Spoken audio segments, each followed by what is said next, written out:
The two bombs exploded in the Pakistani city of Karachi.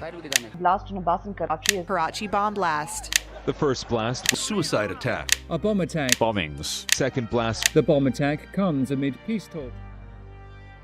So I covered, more than 30 bomb blasts from the place of the blast. You reach there, there are body parts everywhere, there is blood everywhere, and you are reporting that what has just happened here.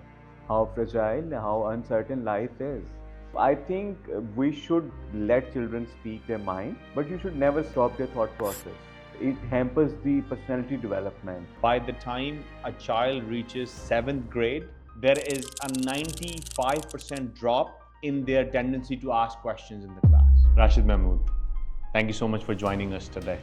I did my master's in mass communication. I worked with the Express TV as a news correspondent. I was very naughty in my childhood, curious about things. I used to ask a lot of questions. So I'm pretty much same even now. Very curious about things. We decided to work in the blue collar industry. So there we started Kasib. Kasib has its inspiration from the words Al-Kasibu Habibullah. June of 2024, when we formally launched, and we are at a very, alhamdulillah, we are at a good stage right now. We need less of artificial intelligence and we need more common sense. Then every time is the right time. Then do it. Just start it from wherever you are and with whatever you have. Saying never give up on your dreams. Just own that dream. Never give up on your dreams.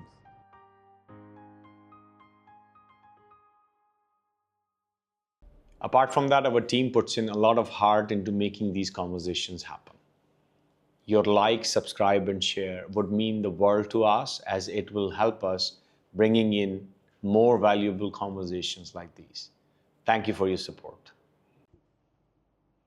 Rashid Mehmood, thank you so much for joining us today. How have you been? I'm perfectly fine. Thank you so very much for having me.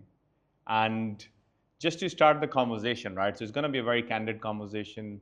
We are going to go into multiple facets of your life, your journey. What were the highs? What were the lows, right? Just take us through from the very beginning. What was it like when you first sort of gained consciousness in the world? What was that like when you were a little child? All joy, all cheerful, and I was very naughty in my childhood. Very, curious about things. I used to ask a lot of questions. It's what my parents always tell me, that I used to ask a lot of questions. So I'm pretty much same even now. Very curious about things, and I always want to learn new things and know more about myself and about things around me. So not much have changed. So do you still ask that many questions, or that has changed a little? Not that many. So when you are a child, you don't have any burden filters. that any filters that people will. What will people think about you? So you're more genuine, you're more innocent, you're more curious. But still, I do ask questions. Okay. You touched on something. Recently, I was having a discussion with someone, and I said, what an injustice that we do to our own selves and our children, that an innate, very much needed capacity or capability to ask questions, we steal it from our children in a systematic manner. Exactly. When we use a lot of no word, we say no to so many things. We kind of instill in the children the negative kind of mindset. So I think we should let children speak their mind, and we should try to answer in somehow.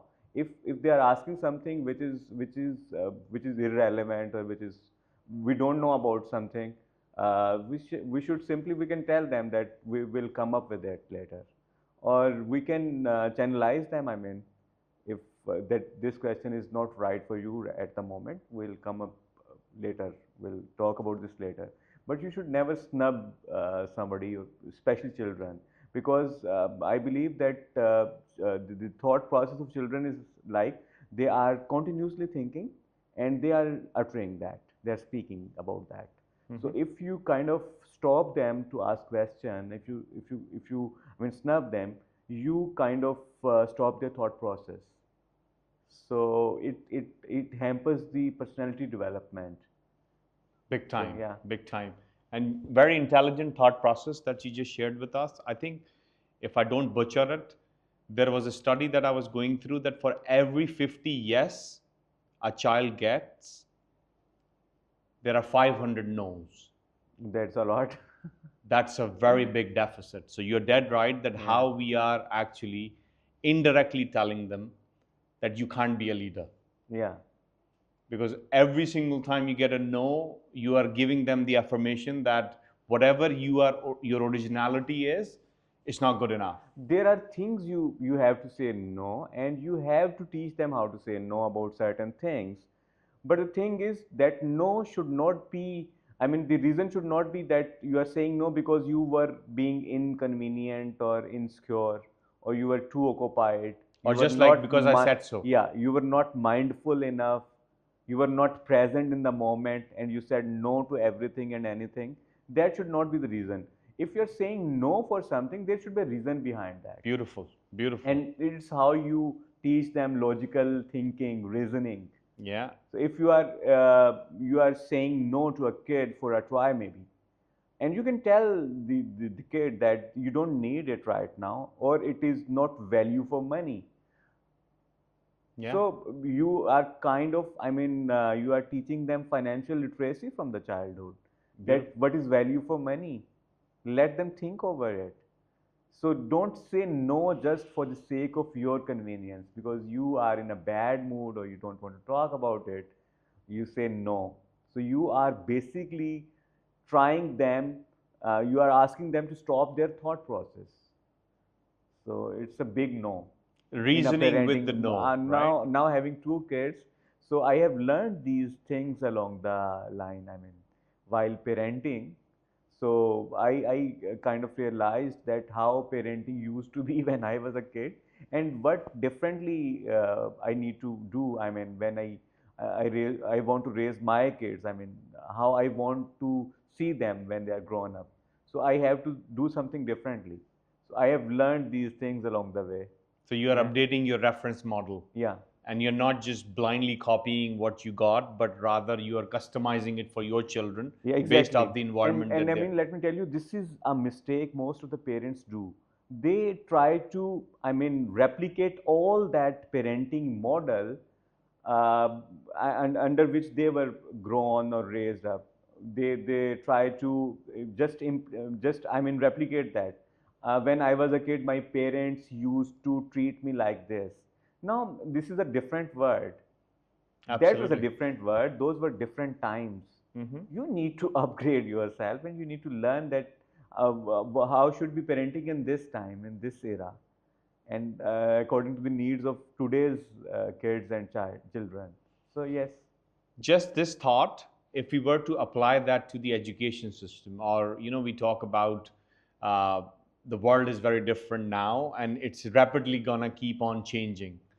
So systematically, another study that I was going through is that by the time a child reaches 7th grade, there is a 95% drop in their tendency to ask questions in the class.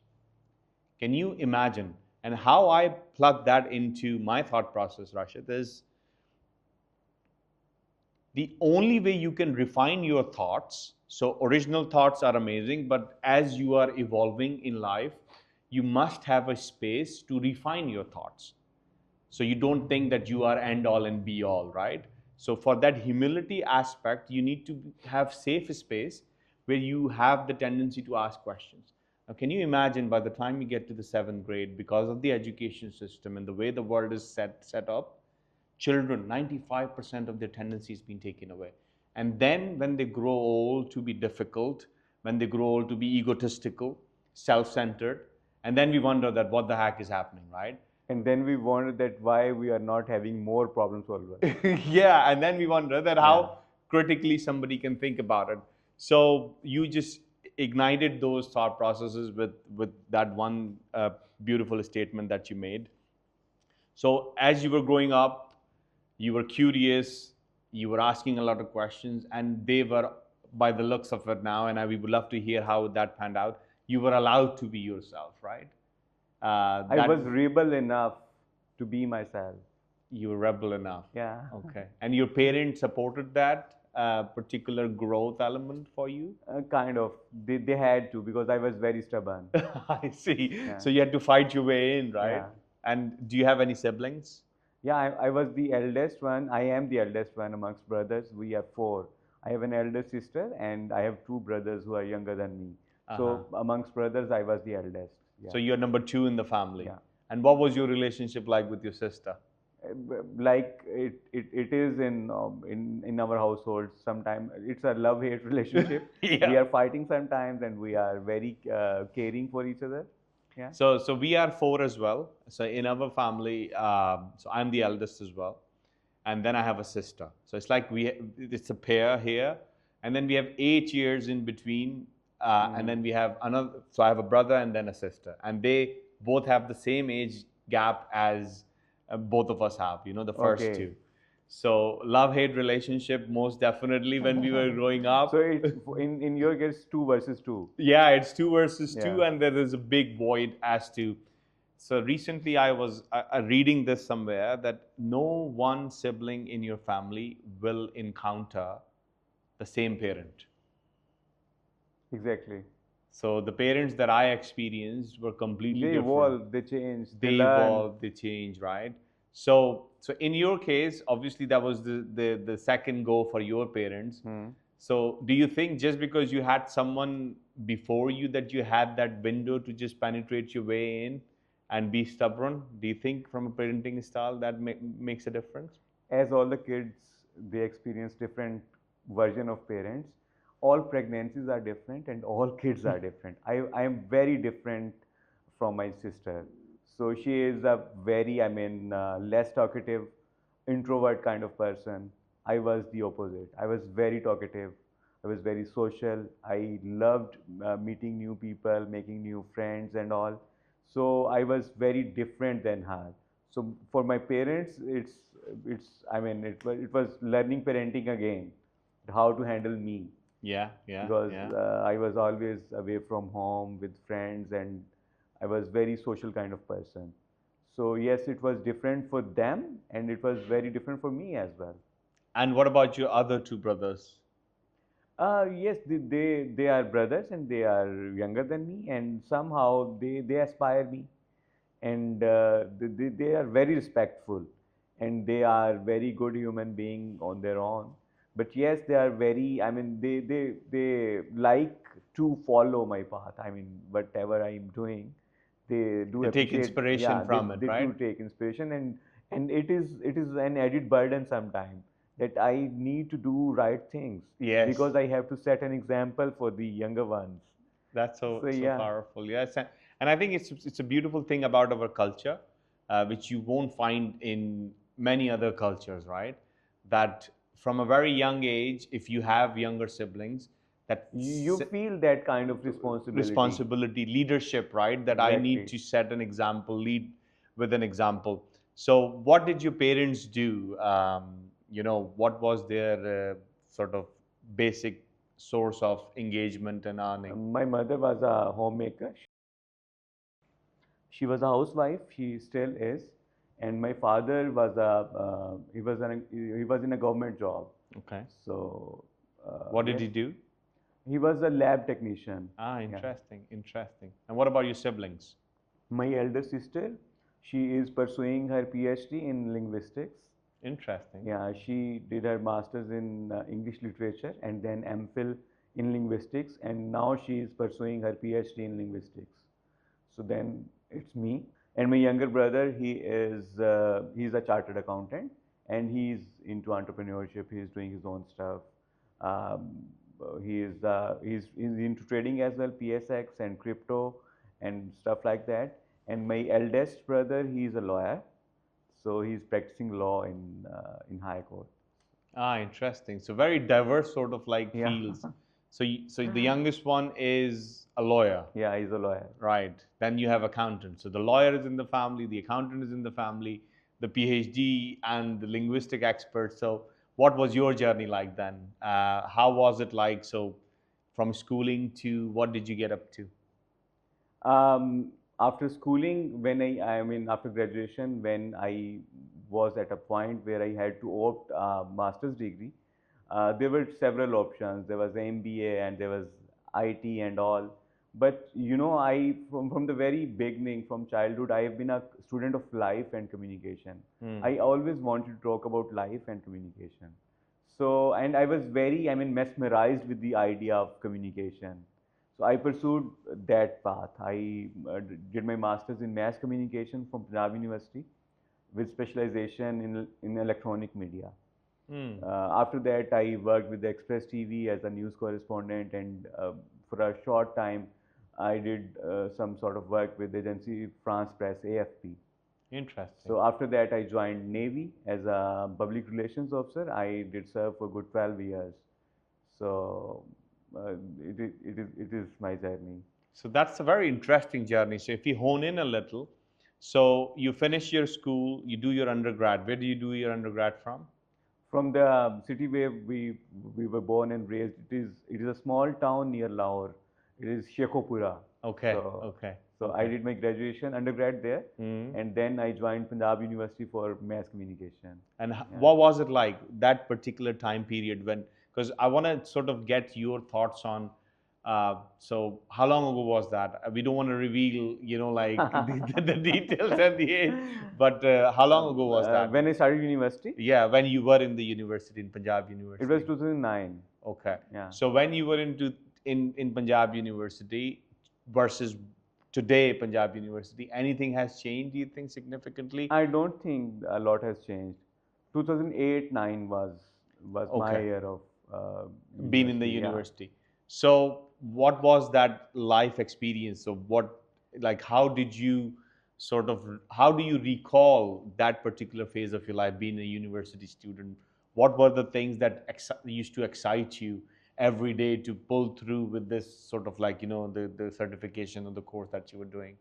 So it was the mass communication department. I was pursuing MSc mass communication. There was a university radio, campus radio, Uh-huh. FM 94.6, if I still remember. So we used to do radio shows. It was for the training purpose. That was an exciting thing there in the university. We used to do radio shows, and we used to bribe our classmates to call and tell you are doing amazing, and we will offer them shakes after the show. So yeah, While that other was- people yeah. are listening to the yeah, show, right? that was exciting part of it. And as it was a communication degree, so a lot of group discussions and communication and news writing, script writing. So this was I mean, highlights of the course. Amazing, amazing. And then from then, how did you land at that job? Express News. Yeah. I started with an internship in a community channel. It is City 42. Okay. It was a community. It was just for Lahore. Okay. I was based in Lahore, so I did 3 months internship there, and then I had an opportunity when I was in second or third semester of my degree. Express News was a upcoming new channel, and they had requirement for a news correspondent. So they saw my work at City 42, the reports I was doing there, and then they called me for the interview, and they found me right fit for the job. So for good 3 years, I worked with Express TV as a news correspondent. So I was in between all the happenings and reporting live from the scene of incidents. So, So like yeah. the That was a time there was a wave of terrorism in Pakistan. So I covered, I mean, more than 30 bomb blasts from the place of the blast. So that was a very horrific, I mean, journey.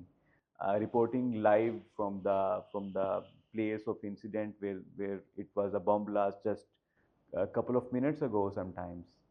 wow. So yeah. So what was that? I'm interested actually. So as a news correspondent, so what exactly do you do anyway for someone who doesn't understand what goes on behind the scenes? So as a news correspondent, what was your average day was like? I need to be in between all the happenings. For example, somewhere there's a bomb blast.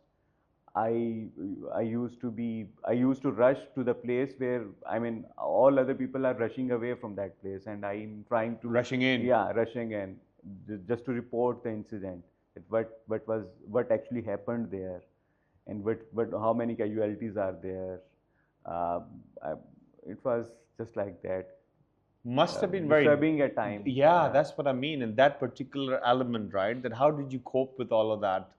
Now when I mean, imagine all that, it is more, it looks more horrible now. But when you are in the line of duty, you are doing something, you just do it in the line of duty. I mean, that is, in that moment, I mean, bravery comes in from somewhere, and you are just able to handle the situation. You reach there are body parts everywhere, there is blood everywhere, and you are standing in between that scene, and you are reporting that what has just happened here. So it gives you a perspective to see the life from an entirely different angle. That all these people, they were, I mean, they were living creature. They were very happy. Maybe they were sad, or they were happy, or they were on their way to their homes, to their families. And all of a sudden, all of a sudden, there happened a bomb blast, and they are, I mean, they are in pieces now. wow. So how fragile, how uncertain life is. So yeah, some very cruel, bitter reality checks. And does that actually played a part into becoming that philosopher side that you have in you, that deep thinking, or asking these big questions that you do, that I get this aura, right? So whenever I meet with you, I see that real depth in you, right? Do you think these experiences has something to do with you asking big questions in life? For anyone who is a bit sensitive, and he has the one has habit of thinking, these things move you. I mean, you cannot remain the same. Seeing all this with your naked eye, you cannot remain same. It changes you. It, I mean, compels you to think in different ways. You start thinking about life. What is life? Why I am here? Why I am born? This is a very short-lived journey.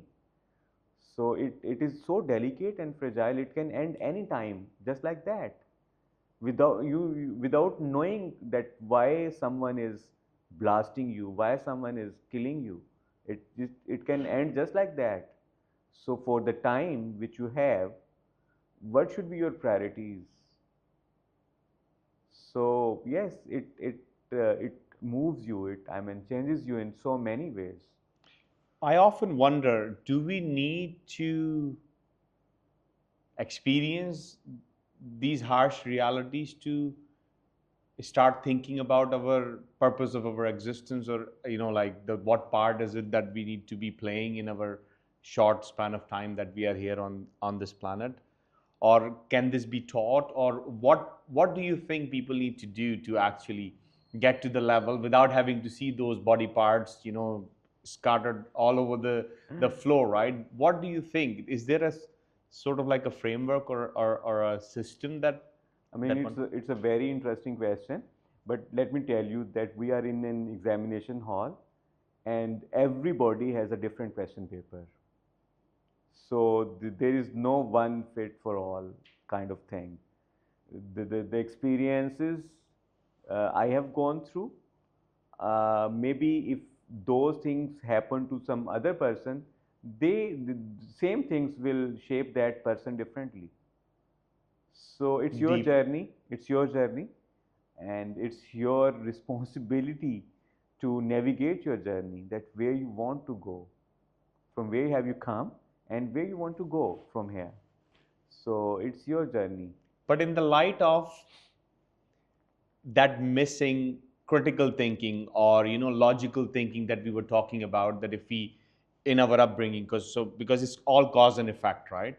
So all of our, so the experiences that we experience makes us the person we become, right? From day dot. So if systematically I can't ask questions, if systematically I am not forced to think critically, and then I get to the stage of life where I am now married, have children and responsibilities, and I need to play my part, and I'm a part of a collective society, right? But I don't have those ingredients to even identify what you and I are able to discuss. What do you do in that situation when you see it as someone who observes the society? What do you do? I mean, let me tell you, every system of society or this world we know can fail and can fail miserably. But there is only one system which can never fail. That is self-assessment, self-judgment, Elaborate a little. self-criticism. So we have that inside us.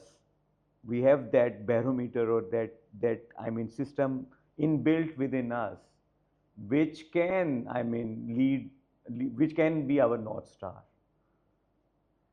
So we just need to sit and think sometime, reflect that what we are doing, and what is valuable, what need to be done, and what we are doing. All of us can find the answer. I mean, it's not that hard. The hard thing about the hard thing is we just shy away. We don't want to look into the eyes of that problem. We are afraid of our own self, right? Exactly. So just before this recording session, I was discussing that I am not what I appears to be. You are not what you look like. I mean, but how you are, appeared, or how you are speaking and all. We are what's our loneliness, our solitude. I mean, so we need to focus on that, reflect on that. And the bad side or the negative side of technology is it has, snatched away our loneliness, boredom, this loneliness. However, how much painful it is, we need it. We need it for critical thinking. We need it for reflection. We need it, realign ourselves. We need it to find ourselves. So, but these screens and digital media and technology has done with us, it has snatched away our loneliness. And that's why it's kind of dehumanizing. We are humans. A large part of that is due to our loneliness. It's our time with us, our thought process, how we reflect, what we think about life. All around me exists simply because I exist. 100%. If I die right away, right now, it is immaterial where the technology is going, where innovation is going, what machine learning is. It's all with me because of me. I don't exist because of machine learning or automation or AI. So you need to understand yourself first, self-awareness. So I was reading Yuval Noah Harari's works, lately, Sapiens, then Homo Deus, and 21 Lessons of 21st Century. So the crux is that know thyself. All the prophets and all the saints and the philosophers, they always emphasized on know thyself, self-awareness. But it was never that relevant. It was never so important and so powerful than it is now. Because you are being guided and driven by machines and algorithms. If you don't recognize yourself, if you don't dive deeply into yourself and find yourself, you are going to be worse than a robot, a confused robot. A confused robot Yeah. at that, right? So we need less of artificial intelligence and we need more common sense. Such a beautiful thought that you just shared, right? So if I were to give what you just shared in my words or in my thought processes, everything comes at a cost, okay? The technological advancements, the benefits of that technological advancements, everyone in this world takes and, like lives their life accordingly, comes at a cost of us losing connection with our own self. And there's a term that they use in academia, it's meta crisis. So what we are witnessing right now is a problem that is one of the biggest catastrophic problem that we have ever came across, which is meta crisis. So the meta awareness, like meta being us, lack of meta awareness, what you just said, right, is that lack of self-awareness or not knowing thyself is driving us to go towards this collective wisdom of humanity, towards that crisis, where we are going to become so disconnected that if you are not connected with yourself, you will not be able to connect with your family, you're not going to be able to connect with your society, your country, and the world at large, right? And this is the crux of what you just described so beautifully, right? But what happens now is that because the lack of self-awareness, we don't know the price that we are paying for what we are getting. And if you don't have that, that awareness, then you are probably trading or you are getting something which is in actuality worth $100, but you are paying $1 million in price, but you don't know that. So you're just keep on wasting your millions. So it's not the cost we want to pay. It should never be the cost for anything. I mean, but what has happened in this era of information that we have confused things. When we don't have a relationship with ourselves, how can we maintain healthy relationships with our surroundings, with our family? We have confused relationship and connection. I send you a connection request or a Facebook friend request. We are a connection. We are not in a relationship. What a beautiful relationship is a very hard thing to make and even harder to break. This connection is not I befriend you and I unfriend you just with a click. So it is not it's not reality. So same goes with the information and knowledge. We have confused, our generation has confused the information with the knowledge. The information flux which is coming through our screens via social media is not knowledge. It is information. And it is most of the times counterproductive. Unstructured information is most of the times counterproductive. Rather, I would say it all of the time. So knowledge is something which transforms you, which leads you to some action. Kaya palat karta hai aapki, it changes you. So if something is not changing you in any way, it's not knowledge. So we are confusing these things. So this is the cost we are paying. I believe you're going to enjoy the work of Dr. Ian McGilchrist. He has written 2 books, Master and His Emissaries and Matter of Things. Okay. And I have talked about it many times. Whenever someone triggers this memory, I've talked about it many times. He has a very beautiful definition of knowledge. And the way he breaks it down, he said that, that there is a divorce that took place about 250, 300 years ago. And because of that divorce, the definition of knowledge then has completely changed to the definition of knowledge that we have today. And that divorce was between science and philosophy. And he connects this with human existence and human brain. So he is a psychologist, psychiatrist, he's a neuroscientist, and he's an author, and very well renowned. Thank you for recommending. I'll go through. And his work is amazing, right? But I'll go through. But he then connects this with right hemisphere and left hemisphere. Okay. So he says that the philosophy is the right hemisphere, right side of your brain, and then the science is his logical left side of the brain. So he connects both of that. He said the knowledge that comes is in the middle, which like connection of our 2 hemispheres. But if you are heavy on either side, you will lose that beautiful essence of our entirety. Exactly.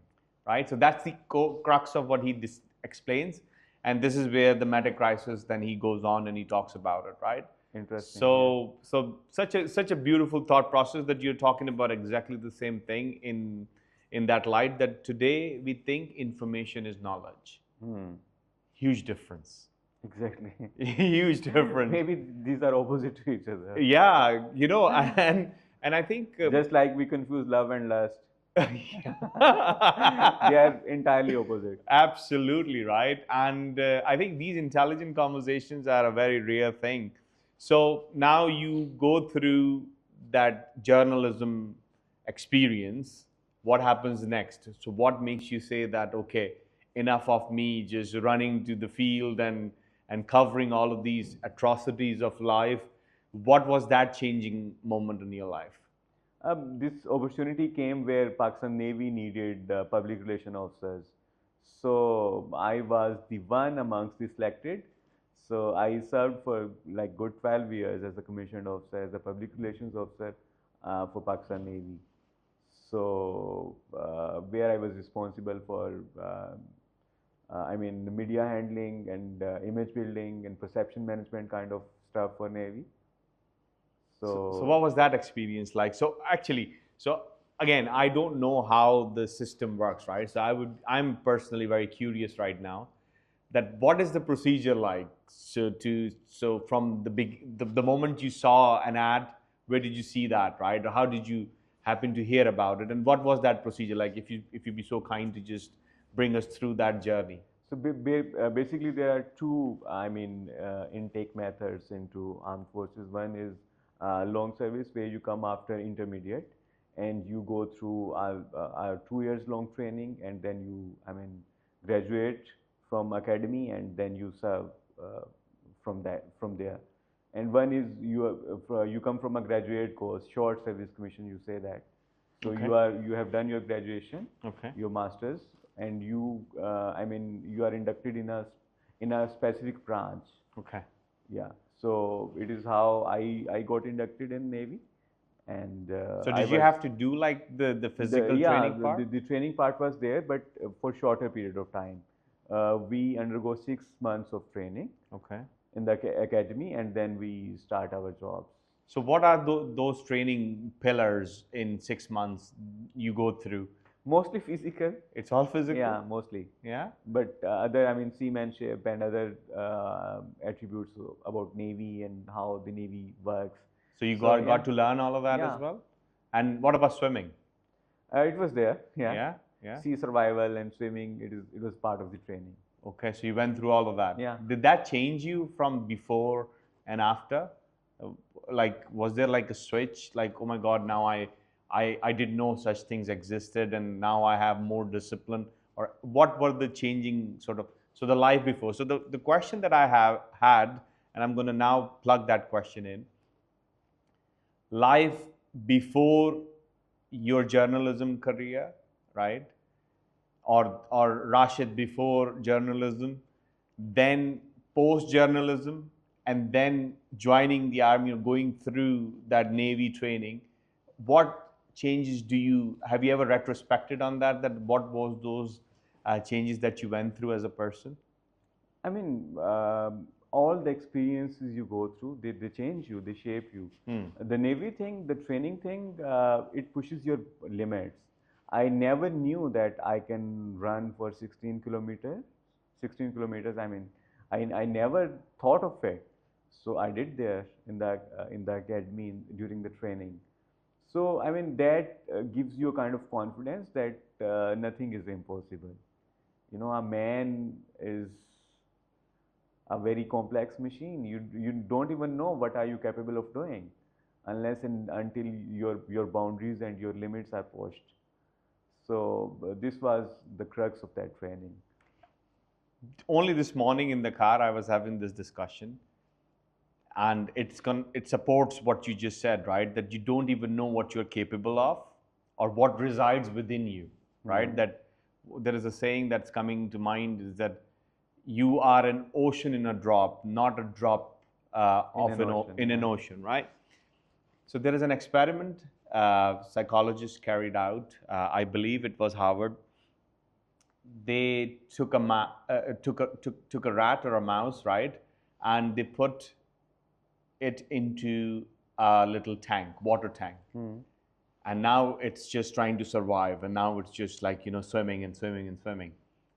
And within 6 minutes, it just drowns. It gets tired. They do the same thing with the second mouse, but this time around what they do is they take it out after 3 minutes and put it out, and then put it back in immediately. Guess how many hours this mouse was able to just float about? I have no idea. If you were to hazard a guess, Maybe 6 hours. 50 plus hours. Oh. Just because that like that mind that enabled that, okay, maybe the help is coming, maybe the help is coming. So there are a couple of messages that you take out.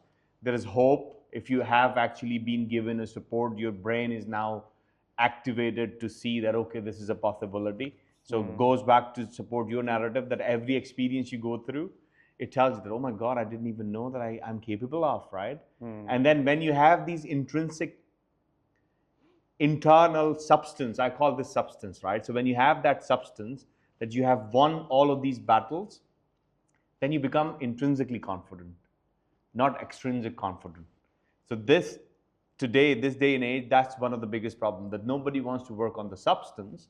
Rather, they want to go for the applauses and the likes and the shares. It's going to work until it's not going to work. And when the adversity is going to hit, everything is going to come crashing down, right? And just to finish that particular analogy, that why I shared that piece of experiment with you, the capability of 50 plus hours of swimming was already there in that species.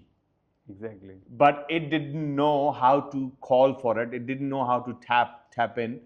The beauty about being a human, I believe, is that if we retrospected, if we understood our own self, if we went deeper, we would most definitely be able to unlock the levels, and we will be brave enough to take steps, fail gracefully. Don't look at failure as defeat, rather a lesson, and then we build up and then build up and then build up and then build up. So from your journey, this is what I'm taking so far. So that's what's been happening. So now you go there, and 12 years, what was that experience like? It was, as I told you, it was all about testing yourself. Trying to work in a very controlled and high stakes environment where you have to be very responsible. You are a public relations officer. Everything you say or do is recorded. So yeah. It was, very mindful kind of journey. And then my contract, the initial contract, it culminated in 2022, end of 22. So I, just decided to say goodbye to Navy after that. So 12 years you worked Almost there. 12 years, 11 years and 7 months to be precise. This is a long time, right? And I think when you work in, as you said, high stakes environment where there are multiple perspectives of what you say, what you do, it changes you as a person as well. So someone like you who is curious, who used to ask a lot of questions, now this is a real test where you are now put in a situation where you need to now do completely opposite to what your core sort of preferences were when you became as in like when you came into this world, right? So I'm just piecing all of this together as we are having this conversation, right? And I think this is such a beautiful way to get to know someone, and the way I'm getting to know you now is very different to, like what other conversations we would have had. So what happens then when you say goodbye to Navy? So now you are an entrepreneur and you're working on solving a very beautiful problem, which I totally understand. But I would love for you to now bring us from then, when you say goodbye to Navy, then what happens? So one thing was sure, that I want to do something impactful. So I chose this industry, blue collar industry. For the education of our viewers, I'll dive deep into the blue collar service industry. Please. So basically, International Labour Organization, it divides all the professions in 4 tiers. The lowest one is physical labor, where you do the labor. And then there is this blue collar industry, where you do physical labor and you have a skill attached. You have a skill with that physical Technicality labor. there. Yeah, you are a driver, you are doing labor, but you have a skill now, and you are a carpenter or electrician or plumber or something of that sort. And then there is white collar jobs, professionals like doctors, engineers, and all the professional degree holders we see around. And then there is a very small segment of the society which we call intelligentsia or policymakers. So we decided to work in the blue collar industry because we see that the blue collar workers of Pakistan, because we are a developing nation, so they are not very educated people, these skilled workers or blue collar workers. So they face a lot of exploitation when they, try to navigate their path around the globe, because they are not well aware with the immigration laws sometimes, and their rights even. They don't know about their rights. So there is a lot of exploitation. So we decided that we will work on the empowerment of our skilled workers. So there we started Kasib. Kasib has its inspiration from the words Al-Kasibu Habibullah, that the one who works hard is a friend of Allah, Wow. Almighty. So there this name came to my mind that we should name this company Kasib. So basically it's a facilities management company, it's a blue collar services company.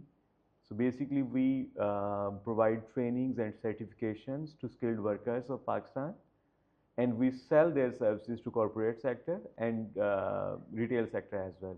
We have an application where we can order these handyman services from Kasib application.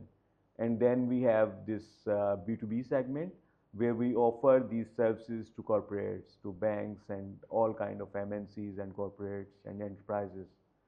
And as a next step, we want to expand it in Gulf, kind of manpower export, where we can export skilled, certified manpower to other countries. And we will be able to, help those people in elevating their lives. So it was the thought behind this Kasib company, which I'm running as a managing director and as a founding partner. Isn't it such a beautiful purpose / vision to work on? And it's very logical and timely as well.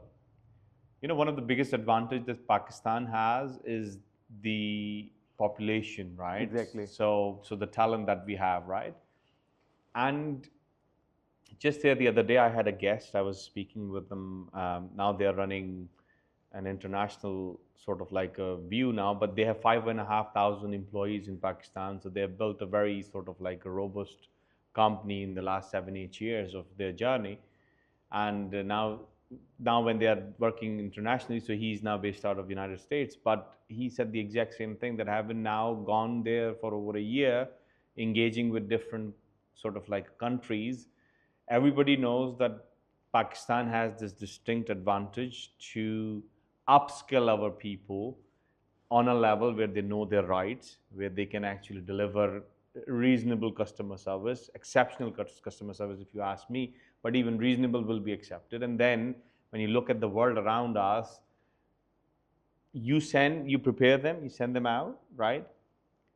What are they going to do over there? They're going to work hard, they're going to increase the level of their life, but they're going to send the money back to the country as well, right?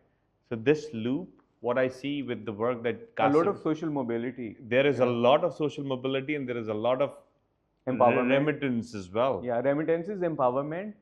So it's a huge industry we are tapping, and it's wonderful. Yeah. It's wonderful, and I think this goes back to that you don't really need a formal education. Rather, you need something specifically training these people, because so I spent about 7-8 months in Dubai before landing, like here in Pakistan last year, right? So everywhere I went, it was Pakistani, right? And most of them were Pakistani when it came to the building management. So one of the Mars projects we were staying in, or anywhere even, like we engaged with, it was always people from Pakistan, or you would have some Indian and some other nations as well, but mainly I found Pakistani people. Then you talked about drivers, so transportation, everybody was from Peshawar. I was like, I even started to joke with them, and they used to love that I said that if everybody I meet is from Peshawar, then who is in Peshawar, right? Literally. So most definitely, I get that. So do you have any plans towards B2C element of this particular problem that you're solving? B2C is already there. Okay. There's an application, Kasib application, where you can order handyman services at your doorstep. We will provide I missed that. Okay. these skilled workers who are trained, who are certified, and who are accredited with the law enforcement agencies. So it's very much there already. Okay. And we are trying to expand it pan countries. Right now we have our operations in Karachi only. Okay. But very soon we are expanding this in pan country. KLI first, Karachi, Lahore and Islamabad, and then to other cities as well. Okay. So how long has this journey been? When did you sort of start Kasib? 1 year ago. Okay. It was June of 2024 when we formally inaugurated this company Kasib. But with that, we acquired an existing setup named Hukam Janab. It was being run by one of my friends, Khizr Ahmed Siddiqui, and he was in the industry for good 6-7 years. So we acquired that startup, and with that we onboarded Khizr, and we onboarded that set of skills and a rich experience of good 6-7 years. And we start building it from there. And we are at a very, alhamdulillah, we are at a good stage right now. Isn't it very smart what you guys done? I think this is a really good model to hone into, right? Yes. Because there are a lot of graveyards of failures, which I think it's like real gold rush there. One of the things we talked about failure, right? In Pakistan or in most of the emerging markets, what happens is people look at failure as something not good, number one, as a society. Number two, we often look for security.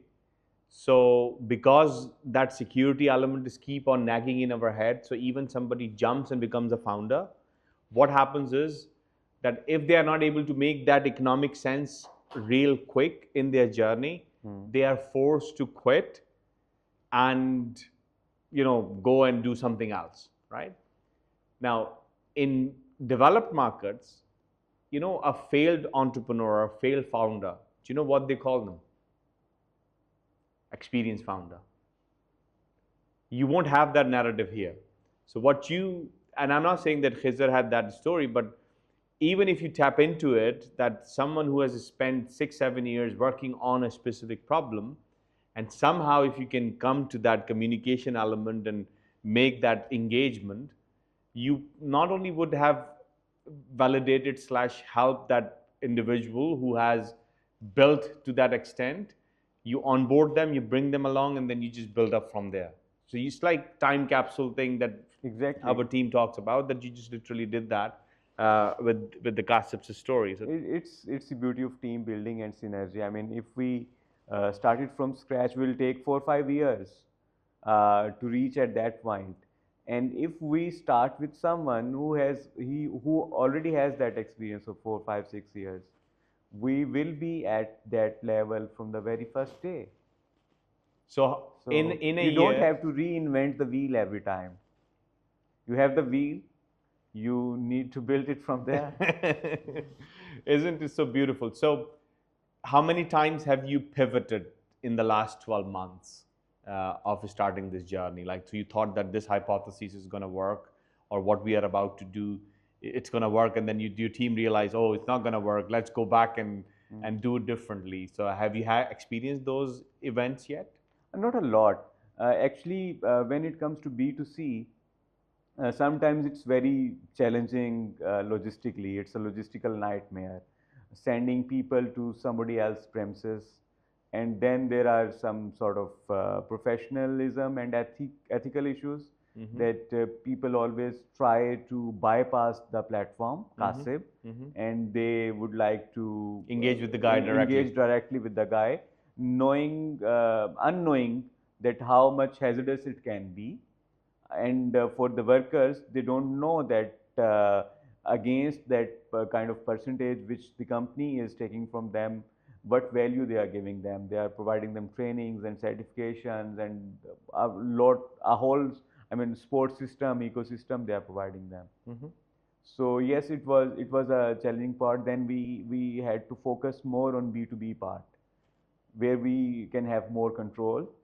So we can do contracts with enterprises and corporations, and we can deploy our blue collar workers there, so that we can work on their empowerment and trainings and stuff with some sort of control as well. And that's exactly where my thought process was. The B2C market is a very hard nut to crack. Yeah, it is.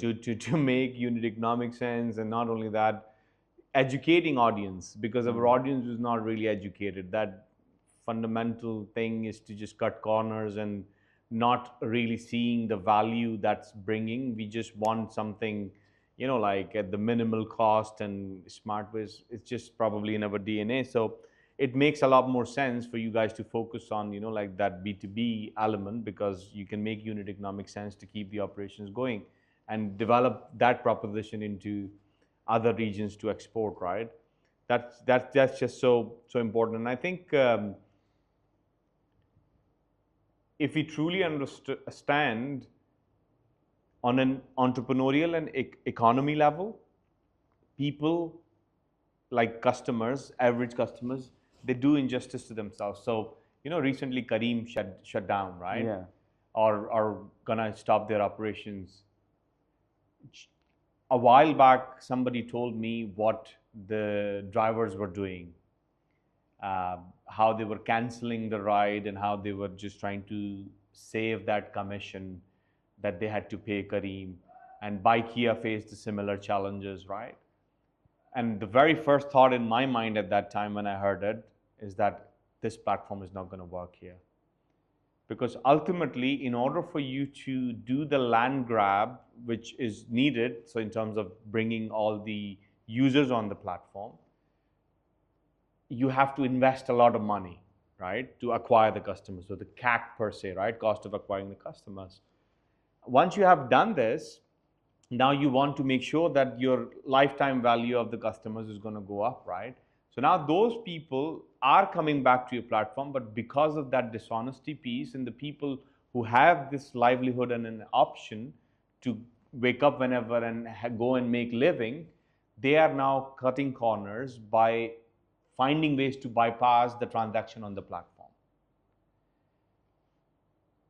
Because people don't have that understanding, the result didn't surprise me whatsoever.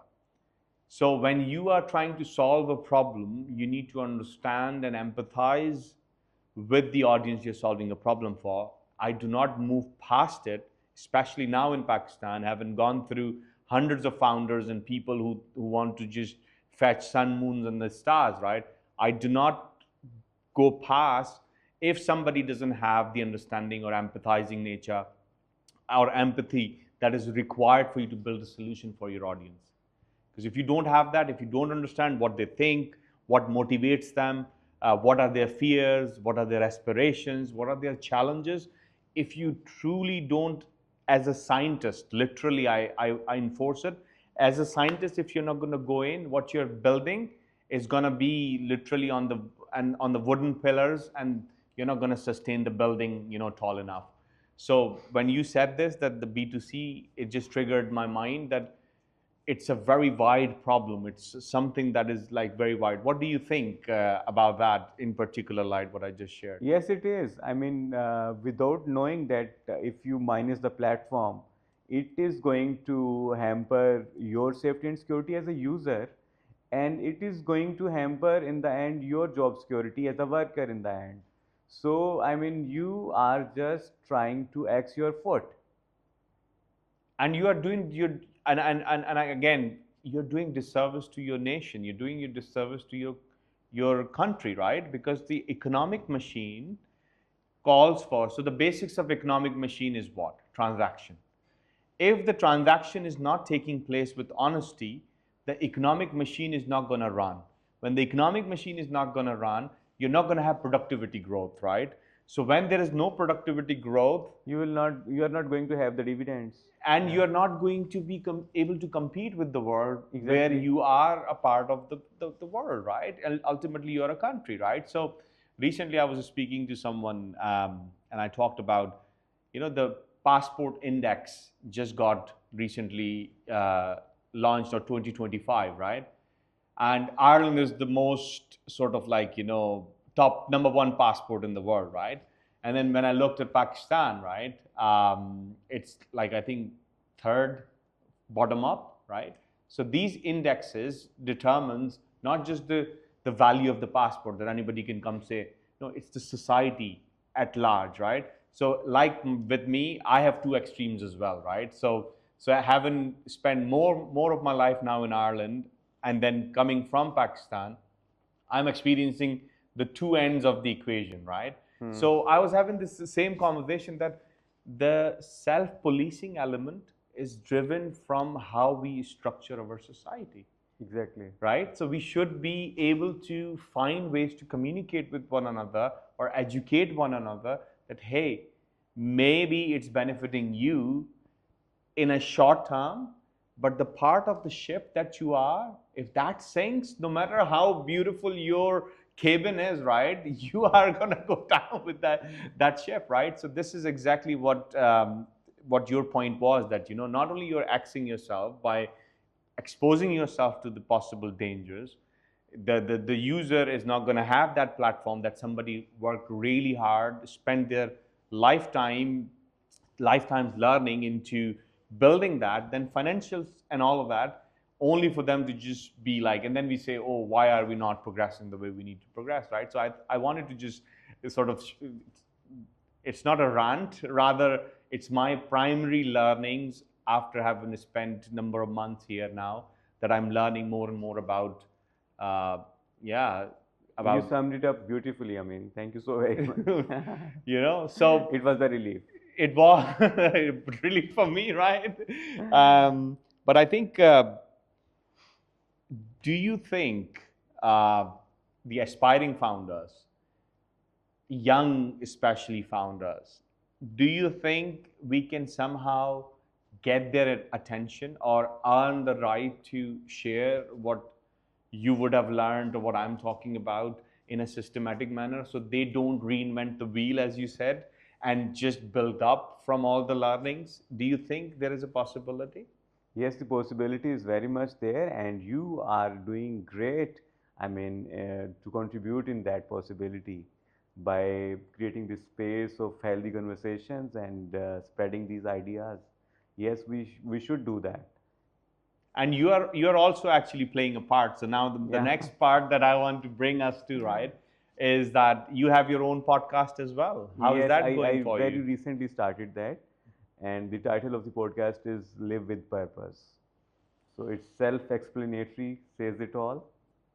And how has that journey been so far? So That journey basically, when I used to, I mean, browse YouTube here, and I used to see local content creators. I always used to, I mean, wonder that why there is less and less meaningful, purposeful content is being made, and most of the content is just for the sake of nothing. There's no entertainment, no value, and no purpose-driven discussions.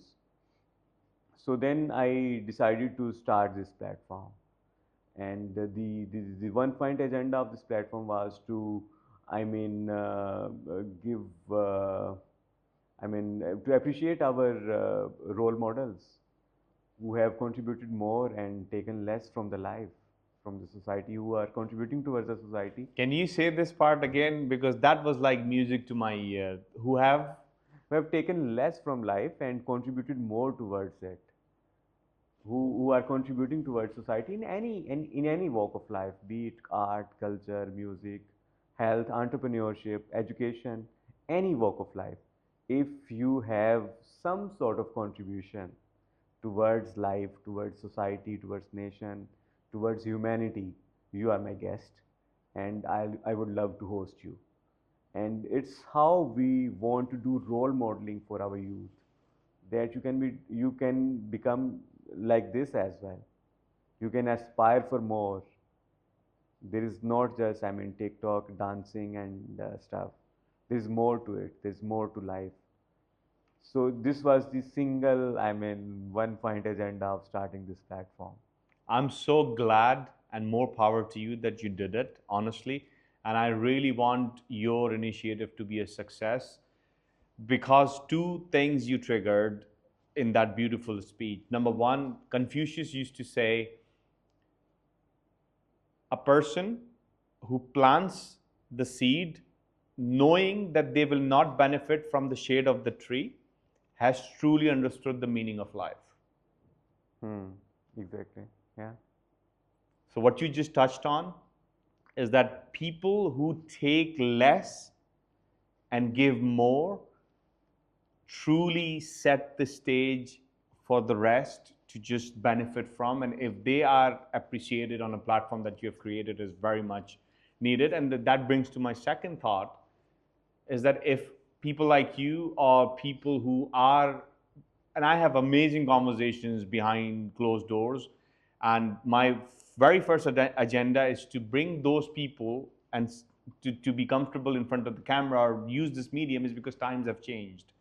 But because they are exceptional, but they're not comfortable because they don't believe in it, because it's not a part of their, like the core personality, and they feel that they are not competent enough, or I don't know what they go through. I just literally don't leave them, like I said, you need to come and sit here, you need to have this conversation because that's what the language is. So if you are not going to fill up that space, Rashid, right, someone else is going to fill it up with junk. Exactly.